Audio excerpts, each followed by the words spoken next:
ഒരു രാജ്യത്തിന്റെ ഭാവി തകരുന്നത് യുദ്ധം കൊണ്ട് മാത്രമല്ല, ആ രാജ്യത്തെ യുവതലമുറയ്ക്ക് സ്വന്തം ഭാവിയിൽ വിശ്വാസം നഷ്ടപ്പെടുമ്പോൾ കൂടിയാണ്. ഇന്ന് ഇന്ത്യയുടെ തലസ്ഥാനമായ ഡൽഹിയിലെ ജന്തർ മന്ദർ ഒരു പ്രതിഷേധ വേദി മാത്രമല്ല, ആയിരക്കണക്കിന് വിദ്യാർത്ഥികളുടെ പ്രതീക്ഷയും നിരാശയും ചോദ്യങ്ങളും ഒരുമിച്ചുയരുന്ന സ്ഥലമാണത്. ഒരു ചോദ്യം മാത്രം: കഠിനമായി പഠിച്ച് പരീക്ഷ എഴുതിയാൽ മാത്രം മതിയോ? കൂടെ ആ പരീക്ഷാ സംവിധാനവും വിശ്വാസയോഗ്യമായിരിക്കണ്ടേ?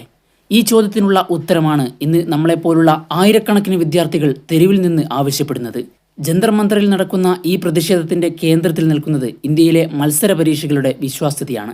വർഷങ്ങളായി ചോദ്യപേപ്പർ ചോർച്ച, പരീക്ഷാ ക്രമക്കേട്, നിയമന അഴിമതി തുടങ്ങിയ ആരോപണങ്ങൾ രാജ്യത്തിന്റെ വിവിധ ഭാഗങ്ങളിൽ ഉയർന്നിട്ടുണ്ട്.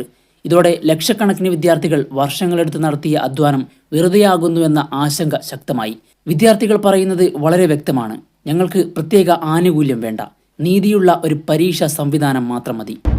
സ്വതന്ത്രവും സുതാര്യവുമായ അന്വേഷണം വേണം. കുറ്റക്കാരെന്ന് കണ്ടെത്തുന്നവർ ആരായാലും നിയമത്തിന് മുന്നിൽ കൊണ്ടുവരണം. ഭാവിയിൽ ഇത്തരത്തിലുള്ള ക്രമക്കേടുകൾ ആവർത്തിക്കാതിരിക്കാൻ ശക്തമായ പരിഷ്കാരങ്ങൾ നടപ്പാക്കണം.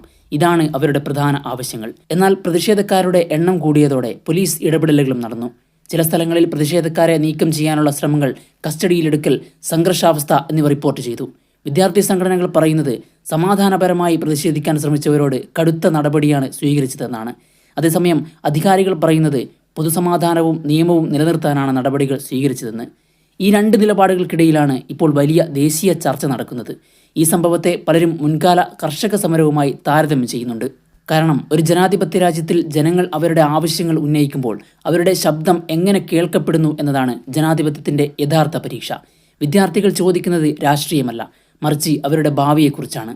ഇന്ന് ജന്തർ മന്ദറിൽ ഉയരുന്ന മുദ്രാവാക്യങ്ങൾ ഒരു നഗരത്തിന്റെ ശബ്ദമല്ല, ലക്ഷക്കണക്കിന് യുവതയുടെ ആശങ്കയുടെ പ്രതിധ്വനിയാണ്. ഒരു രാജ്യത്തിന്റെ ഏറ്റവും വലിയ സമ്പത്ത് അതിന്റെ യുവതലമുറയാണ്. ആ യുവതലമുറയ്ക്ക് സ്വന്തം പരീക്ഷാ സംവിധാനത്തിൽ വിശ്വാസമില്ലെങ്കിൽ അതൊരു വിദ്യാഭ്യാസ പ്രതിസന്ധി മാത്രമല്ല, ഒരു ദേശീയ മുന്നറിയിപ്പ് കൂടിയാണ്. അവസാനമായി മൗനം പാലിക്കുന്ന ഭരണകൂടത്തോട് വിദ്യാർത്ഥികൾ ആവശ്യപ്പെടുന്നത് ഒരു പ്രത്യേക പരിഗണനയാണോ? അല്ല, ഒരു സാധാരണ വ്യക്തിക്ക് ഭരണഘടന ഉറപ്പു നൽകുന്ന നീതിയാണ്. അതിനുവേണ്ടിയാണ് 60 വയസ്സോളമുള്ള ഒരു മനുഷ്യൻ അവിടെ 25 ദിവസത്തോളം നിരാഹാരം കിടക്കേണ്ടി വന്നത്. നാളെ ഡോക്ടർമാരാകേണ്ടിയിരുന്ന, എന്നാൽ സിസ്റ്റത്തിലെ അനീതി കാരണം ആത്മഹത്യ ചെയ്യേണ്ടി വന്ന 23 സ്റ്റുഡൻസിനെ ഓർത്തുകൊണ്ട് വീഡിയോ നിർത്തുന്നു.